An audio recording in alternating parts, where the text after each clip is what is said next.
Thanks a Lot Universe by Chad Lucas. Chapter 15, The Haunted Cabin of Horrors, Brian. The cab ride to our next hideout was longer than it looked on my phone. Our driver pulled into the gravel driveway and glanced in the rearview mirror. This is it? I read the suspicion in his wrinkled forehead. He was probably wondering why he drove two kids from a hotel to an empty house in the middle of nowhere. Yeah, thanks. I passed him 320s, enough to cover the fare and a decent tip. Richie and I hopped out. The cab didn't move, so I walked as confidently as I could toward the cottage, praying the key would be under the planter like the email instructions said. Bingo. I unlocked the door and waved to the cabbie. The car slowly backed away. I turned to check out the cottage. The owner described it as rustic, but that turned out to mean old and musty. The open living room / dining room / kitchen was smaller and dingier than in the photos. The furniture sagged, and the stale smell made me think of yellowing newspapers. Richie tossed his backpack onto the worn plaid couch, and a cloud of dust rose in the air. He sneezed and wiped his nose with the back of his hand. Why didn't we stay at the hotel? This place is gross. It'll be fine, Rich, I said. We'll open some windows. Richie grumbled and headed for the bathroom. As soon as the door closed, he screamed, "Ah, Brian!" I dashed across the room and turned the door handle, but the door didn't budge. Richie, are you all right? Unlock the door. I didn't lock it. Ew. I jiggled the handle again. The door was stuck. I rammed it with my shoulder. On the second hit, it swung open. I stumbled into the tiny bathroom and almost collided with Richie. He was hopping up and down, trying to peel a giant spiderweb off his face. Oh, Rich, let me help. He glowered as I picked sticky strands from his eyebrows. It was huge. There were flies in it. A mummified dead fly touched my mouth. I bit my lip. I'm sorry, bud. I still have to pee. I can't pee in here now. Go outside then. We're in the woods. With a face-melting glare, Richie elbowed past me. He threw open the patio door and did his business off the deck. I might get eaten by a wolf out here, and it'll be all your fault, he hollered. There are no wolves in Nova Scotia, Rich. You don't know that. Actually, I do. I did a science project on local ecosystems. I didn't tell him that there were coyotes with wolf DNA. And suddenly, I was thinking about coyotes with wolf DNA and how far we were from the main road. Great. There went my chance of a better night's sleep. The cottage closed in on me. My chest tightened. I went outside to the deck, but it didn't help. Thick wood surrounded us. A branch cracked in the distance, making me jump. Richie wasn't wrong. Anything could happen to us here, and no one would know. Signs you dead meat in a horror movie. 1. You're fleeing a troubled past. 2. Your escape goes too smoothly. 3. You find an eerie hideout removed from civilization. 4. No one knows where you are. 5. You're too clueless to see the foreshadowing in steps 1 through 4 until it's too late. Chapter 16. What else I knew. Ezra. Gabe found a parking spot 2 blocks from the hospital. I stared down this tree-lined street while he fed the meter. Questions rolled through my mind, starting with, why me, and why is Brian's mom in the hospital? You okay, Brittany asked, staring me from my daydreaming. I nodded. With her ripped jeans, heavy black boots, and prickly way she talked to Gabe sometimes, Brittany seemed tough on the outside, but she had a way about her that made me feel comfortable. Do you have younger brothers or sisters? I asked. Gabe smiled. You've discovered her secret already. She acts tough, but Miss Punk Rock wants to take care of everybody. Brittany shot him a mock scowl before turning to me. I do take care of my brother and sister. Somebody has to. Dad tries, but he's clueless. She tucked her hands in her back pockets. Our mom died in the fall. Cancer. She offered this so matter-of-factly it caught me by surprise. Sorry, I said. That's how we met, Gabe added. My dad was in the military, and he died overseas last summer. When I heard about Brittany's mom, we kind of formed our own dead parent club, and things kind of escalated. Romantic, huh? Brittany shook her head, laughing. You're terrible. She took Gabe's hand as we walked. I couldn't believe how easily they talked about serious stuff like death. One of the basic rules of junior high survival is you try not to give anyone ammunition to make fun of you. Back in November, I was with Colby after school when he discovered his pet turtle, Rocky, had died.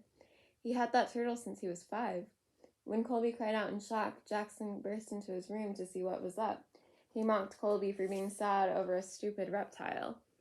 I've never wanted to fight someone so badly in my life, but Jackson is bigger than me. When he finally left us alone, I put a hand on Colby's shoulder and asked if he was okay, but he pulled away. He wouldn't look at me. I'm fine, he'd snapped. Don't you dare tell anyone I cried over a turtle. It stung that Colby could even imagine I'd use that against him. As we neared the hospital entrance, Brittany slowed. She turned pale.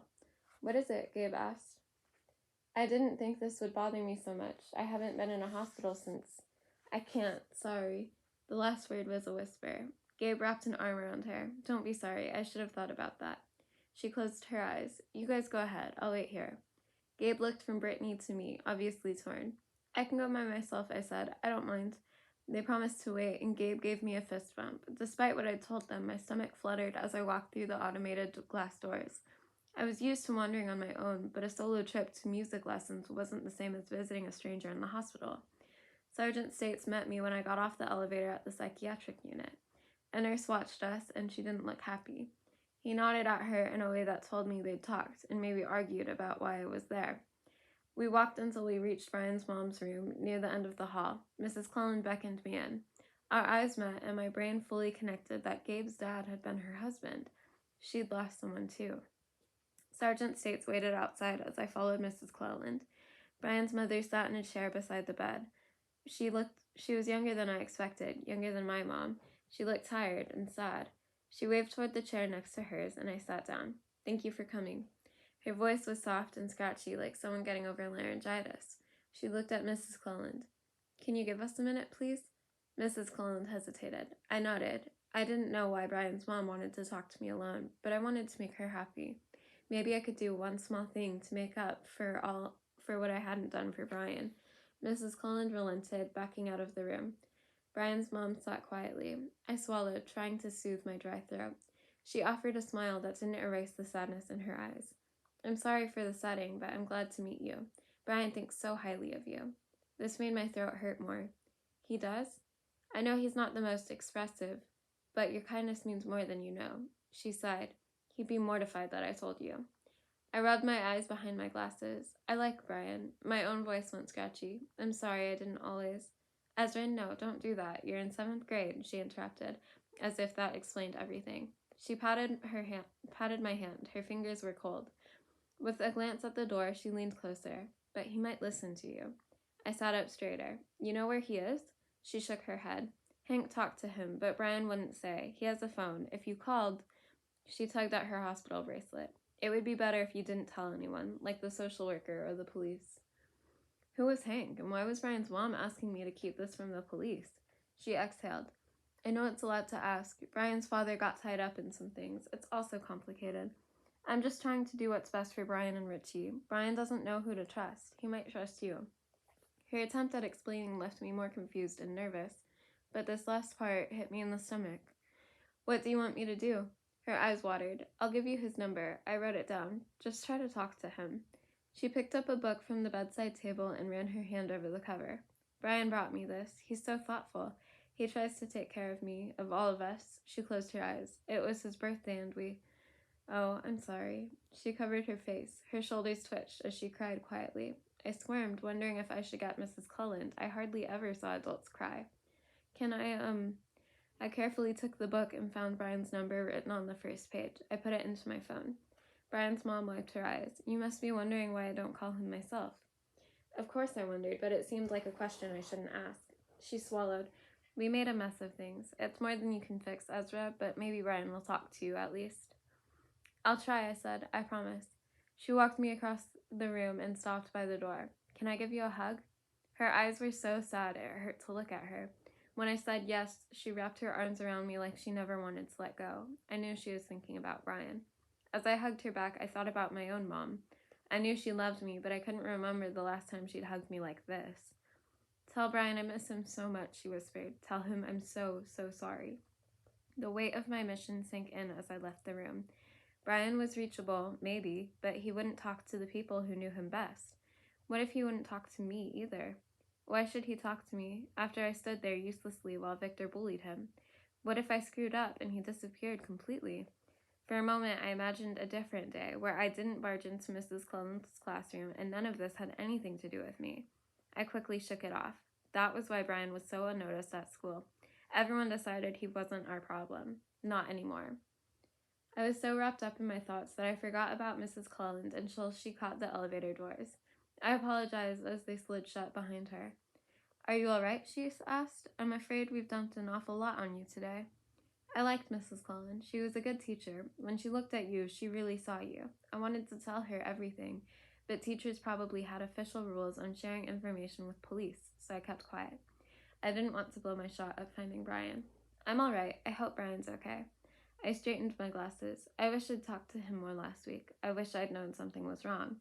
Me too. Mrs. Cullen smiled a sad smile. You're a kind soul, Ezra. A little kindness goes a long way. I wanted to tell her Gabe had told me about her husband, and I was sorry. I wanted to say her kindness went a long way too. But before I found my nerve, the doors opened, and we had to squeeze through a pack of chatty old men who started piling into the elevator before we could get out. We met Gabe and Brittany outside, and I gave them the edited update. Gabe turned to Mrs. Cullen. What now? There's not much we can do right now, she said. We should drive Ezra home. Brittany gave Mrs. Cullen the passenger seat and sat in the back with me.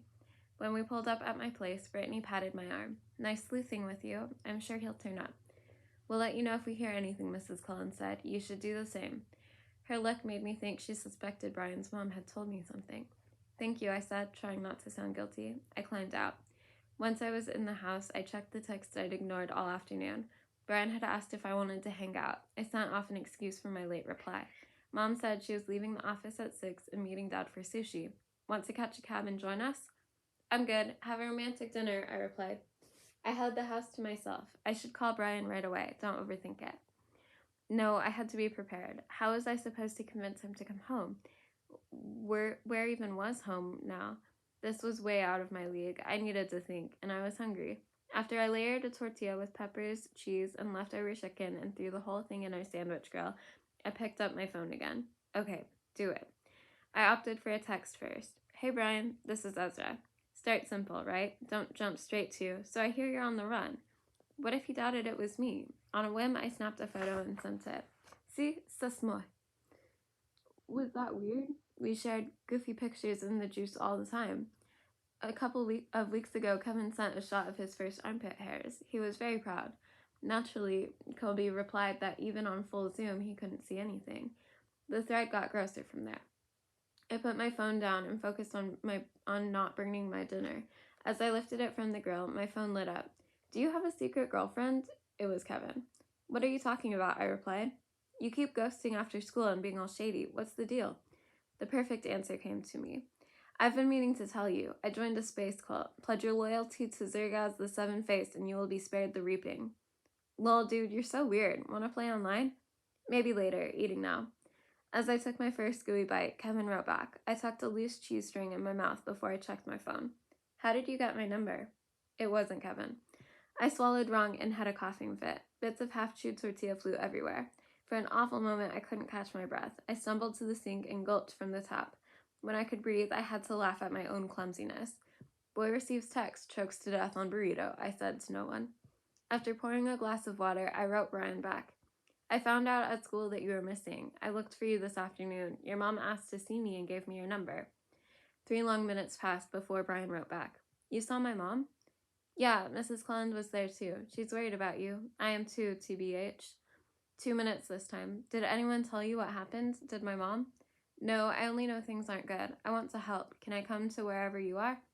4 minutes passed, then 5. I couldn't eat. I was too nervous I'd spooked him. Finally, he replied, I'm fine. I don't want Kate to know where I am. Who's Kate? NVM. It's complicated. I can't go home, and I'm not going back to where I was. I won't tell, I wrote. Only your mom knows I have your number. Tell me where you are, and I won't bring any adults. How would you get here? I'll manage. Cab if I have to. He went silent again until he asked the question I knew was coming. Why are you doing this? I took a deep breath before I replied. Because you're my friend. I hoped he believed me. 3 minutes later, Brian sent an address. Please don't tell anyone. I did it. I knew where he was. After a celebration dance, I texted him back. Can I bring you anything? Pizza? That would be great. Richie's hungry. I'll pay you back. Don't worry about it. See you soon. I texted Mom that I was going to a friend's. Then I sucked up my nerve for one more conversation. Gabe didn't like my plan. I guessed from his expression, but he made it clear as we drove away from my house. Mom should be coming. She knows this kid, and he's obviously not in a good state. What if... Gabe, Brittany gently cut him off. I was glad I called her first and convinced her I knew what I was doing. Maybe. You have to let me try, I told Gabe. I promised Ryan I wouldn't tell any adults. He frowned. What did you tell your parents? I texted Mom that I was going to a friend's. You texted her? She and Dad met for dinner after work. Now they were both looking at me. They invited me, I added. Are you an only child? Brittany asked. Not exactly. I told them about Natalie and my older half-sister, Leela, who was 26, living in Ottawa, married and pregnant. You'll be an uncle, Gabe said. That's cool. I guess. It's strange to think about. My family is kind of weird. Every family is weird, Brittany said. The people who love us the most are usually the people who mess us up the most, too. Yup, Gabe said. Sometimes they up and die on you, too. That sucks. Brittany met my eyes in the mirror. We charge a premium rate for chauffeur services, but the depressing life advice is free. I nodded, much appreciated. It felt like they had let me into their club. The way Brittany talked to me like I was her equal and not an annoying kid reminded me so much of Nat. You seemed more mature than a lot of 7th graders, she said. Does that make school hard? I shrugged. Not really. I have friends and stuff, and school's okay most of the time. But sometimes you think junior high is an elaborate form of torture, Brittany said. Yeah, that. Gabe nodded. It gets better. How would you know? Brittany turned to me. Gabriel Colland is one of the most popular humans at Citadel High. He and his sporty friends call each other silly nicknames and wrestle in the middle of the hall. He doesn't know what it's like to be a weirdo. Gabe laughed. Oh, please. You're not the only one who's misunderstood. Try being a big, athletic black guy and see what people assume about you. Ugh, you had to go there, Brittany said, but she was laughing too. No topic seemed too sensitive. You know what I mean, E? Gabe said. You got some spice in your mayo, right? It took me a second to figure out what he meant. I nodded with mock seriousness. I'm a Trini Polish combo. My mayo is extra spicy. I knew it. A fellow hybrid. Gabe reached one hand back for a fist bump. Brittany shook her head. Don't encourage him, Ezra. She turned on the stereo and they bickered over music choices. Your call, she said to me. No fair, Gabe protested. He's just going to side with you. Brittany rolled her eyes. Obviously, because my taste is so much better. Gabe drowned her out by warbling along loudly off-key to the ballad on the radio. I joined him with a high falsetto harmony. My voice cracked and Brittany couldn't stop laughing long enough to argue. All of it was so much fun and I didn't want it to end. It was almost enough to distract me from the reason we set out on the first place. This is way out in the boonies, Gabe said as we headed north on the highway away from the city. How'd Brian end up out there? I wondered the same thing. I kept double-checking my phone to make sure I was directing Gabe to the right place. When we turned off the highway, Gabe announced he needed gas and pulled into a plaza near the exit ramp. I tried to give him some gas money, but he refused. While he filled the tank, I walked across the parking lot to a pizza place. Brittany came with me. I ordered a medium pepperoni for Brian and his brother, and we sat by the windows, waiting as the pizza rolled through the oven. We were the only customers in the place. You did good, Brittany said. You got Brian to tell you where he is. That's huge. I nodded. Now that we were close, reality was hitting again. Don't worry, she pounded a fist into her palm. If they put up a fuss, we'll just grab them. I heard he punched a kid, but I doubt he can take all 3 of us. I smiled. Brian's not really a fighter. The Victor thing was unusual. He's quiet, but super smart. There's more going on in his head than he says out loud. I didn't mean to say all that. My cheeks grew warm. Maybe most people don't see him, Brittany said. But you do. I traced the edge of a grease stain on the countertop. I guess. Here's what else I knew about Brian. The things I barely admitted to myself. I liked how he flicked his coppery hair out of his eyes. I liked how intently he concentrated on the bench or the court, and the way his cheeks glowed pink when he worked up a sweat. I liked how his whole face lit up when I made him laugh. I liked daydreaming that one day I'd know the secret world inside his head. I daydreamed about playing guitar for him and brushing the hair out of his eyes. Brittany's voice went quiet. Maybe there's more going on inside your head, too, than what you say out loud. The strangest sensation swept over me, burning hot on the outside and freezing on the inside. I kept my eyes on the grease spot. It felt like Brittany was staring into my brain, right at the knot I was afraid to untangle and tried not to let anyone see. Except maybe I wanted her to see it. Maybe I was a little relieved. Still, answering her question that wasn't really a question felt like pushing a boulder up from my belly. My reply came out in a choked whisper. Maybe I kind of have a crush on him. He wasn't the first boy I'd ever liked this way. Sometime in the 6th grade, I realized how I felt about Colby was definitely not how he felt about me. I never told him because I knew how that would go. With Brian, it was different. With Brian, I thought, maybe. Except I was scared. I was scared he wouldn't like me back. I was scared he would, and it would change everything. I didn't say any of this, but Brittany must have read it in my face. She touched my hand. I've only known you for about 5 hours, Ezra, but I think you're pretty great, exactly as you are. I knew this was her way of telling me it was okay. There was nothing wrong with liking a boy, but I was still scared it would make school harder. I was scared of what my friends would think and how it might change things even more than they were already changing. Saying it out loud would make it official, so I didn't. It seemed easier that way, but hiding all the time was hard too. Medium pep, the cashier called, making me jump. I'll get it. Brittany smiled and squeezed my shoulder before she collected the pizza. I wiped up my eyes, feeling silly for getting emotional, but I was glad I'd told her. Pizza, Gabe said as we slid into the car. He had waited outside on purpose. I saw it in the way he looked at Brittany before he glanced at me. He didn't say anything, but he nodded. He started the car. Let's go collect our fugitives.